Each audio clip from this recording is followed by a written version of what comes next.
Chemical के बगैर भी आप घर पर क्या वाकई में टैंक पाउडर बना सकते हैं, और वो भी लेमन टैंक पाउडर? नहीं ना।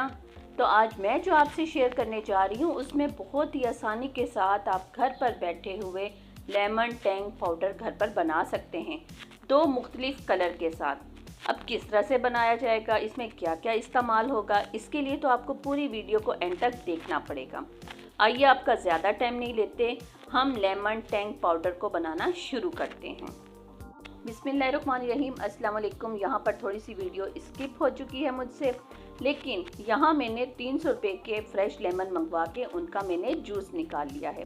अब यहाँ पर इस फ्रेश लेमन जूस के साथ हम क्या करने वाले हैं ये देखिए। यहाँ पर हमने अपने 2 छोटे छोटे से प्यारे से बाउल ले लिए। इनके अंदर मैंने दोनों में बराबर मिकदार में फ्रेश लेमन जूस डाल दिया है। अब आपके पास घर पे कोई सा भी फूड कलर है तो आप उसका इस्तेमाल कीजिए। यहाँ एक लेमन जूस में मैं ऑरेंज फूड कलर का इस्तेमाल करूँगी और दूसरे में ग्रीन। अगर आपके पास लिक्विड नहीं है, साशे पैक मिलते तो उसमें से भी आप इस्तेमाल कर सकते हैं। दोनों को यहाँ पर अच्छी तरह से मिक्स करूँगी। अभी मिक्स करने के बाद यहीं पर हमारा काम ख़त्म नहीं हो जाता। हम जो घर पे चीनी का इस्तेमाल करते हैं उसी चीनी का इस्तेमाल करेंगे। यहाँ पर आपने पाउडर चीनी का इस्तेमाल नहीं करना।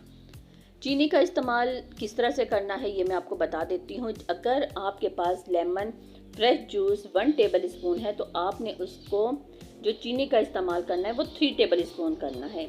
इसी हिसाब से आप देख सकते हैं कि चीनी मुझे अभी भी कम लग रही है। मैं दोनों बाउल्स के अंदर चीनी और शामिल करूँगी और इन्हें अच्छी तरह से मिक्स करूँगी।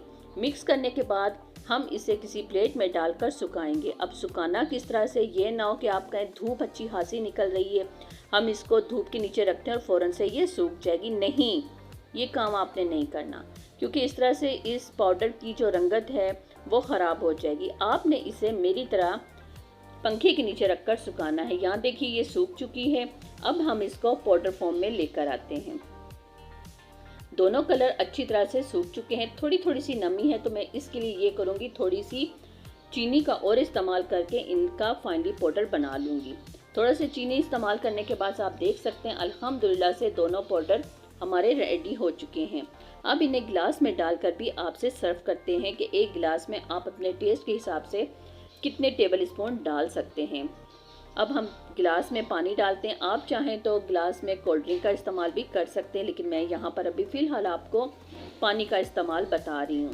तकरीबन एक गिलास में 2 टेबल स्पून ये डाल दीजिए पाउडर जो हमने टैंक रेडी किया है। अगर आप टेस्ट में थोड़ा सा मज़ीद इजाफा चाहते हैं तो आप अपने टेस्ट के हिसाब से इसमें पाउडर का और इजाफा कर सकते हैं, लेकिन एक गिलास के लिए परफेक्ट है कि आप 2 टेबल स्पून ही इस्तेमाल कीजिए। थोड़ा सा ठंडा करने के लिए हम इसमें आइस क्यूब का भी इस्तेमाल करेंगे। दोनों को अच्छी तरह से मिक्स करने के बाद साथ ही साथ माँ के अनमोल खाने में जो नए आने वाले हैं सब्सक्राइब, लाइक, कमेंट जरूर किया करें। बेल आइकन के बटन को क्लिक करना हरगिज़ मत भूला करें।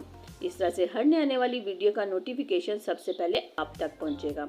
अब गर्मी कम हो या ज़्यादा हो, आपको मार्केट से टैंक लाने की या किसी भी किस्म का मशरूब लाने की घर पर ज़रूरत महसूस नहीं होगी। आप भी मेरी तरह ये टैंक पाउडर घर पर बना कर रख लीजिए, तमाम झंझट से आज़ाद हो जाइए और साथ ही साथ हमें अपनी दुआ में याद रखिएगा।